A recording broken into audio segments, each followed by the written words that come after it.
Hello, स्वागत आहे सगळ्यांचं पुन्हा एका नवीन मिनी व्लॉगमध्ये. शनिवारची सकाळ आणि घरातील कामांची धावपळ. तर शनिवारी सकाळी पहिलं काम असतं ते घरातील झाडे काढणे. असले नसले तरी एक झाडू मात्र फिरूनच घेते. त्यानंतर फॅन पुसून काढते. आज मात्र अहोंनी पुसले. सोबतच घरात धूळ येण्याचं प्रमाण खूप जास्त असल्यामुळे सोफा कवर, बेडशीट, पिलो कवर हे देखील आठवड्याला धुवून काढावी लागतात. पडदे मात्र महिन्याला धुते, कारण सारखे धुतल्याने ते फारसे टिकत नाही आणि कापड देखील खराब होते, शाईन राहत नाही त्यांच्यात. मी नेहमी बेडशीट, पिलो कवर, पडदे धुतल्यानंतर वाळवल्यानंतर वापरायच्या आधी त्यांना प्रेस करत असते, ज्यामुळे ते प्रत्येक वेळेस नव्यासारखी वाटतात. आणि किती जरी प्रत्येक आठवड्याला आवरलं तरी लहान मुलं घरात म्हटली की असं काहीसं सोप्यांमध्ये घाण तरीही निघतेच.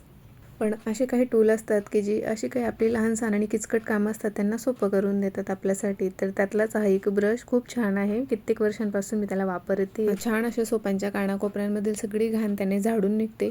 त्यानंतर मशीन लावलं होतं, सगळं काही धुवून काढलं आणि आता वेळ होती वाळत घालायची. तर आज बाल्कनीत वाळत न घालता मला सगळे कपडे हे उन्हात वाळवायचे होते, त्यामुळे मी टेरेसवर वाळत घातले होते वर. आणि थंडी जरी वाढली असली नाशिकमध्ये तरी देखील गेल्या काही दिवसांपासून उन्हाचंही प्रमाण खूप जास्त वाढलेलं आहे. म्हणून सगळे कपडे मी असे वर नेऊन घातले होते वाळायला, ज्यामुळे की त्यांच्यातला फ्रेशनेस टिकून राहतो आणि परत लावल्यानंतर खूप छान सुगंध देखील येतो. आणि ही काल रात्री आणलेली मेथीची भाजी निवडायला वेळच नव्हता भेटलेला, म्हणून आज निवडून काढते. दुपारी लक्षात आलं माझ्या. आणि हे एवढंशे जास्वंदीच्या झाडाला एवढे अशा कड्या आलेल्या आहेत, तुम्ही बघू शकता. नंतर हे आहे शेवंती, तर याला देखील भरपूर अशी फुलं येत आहेत.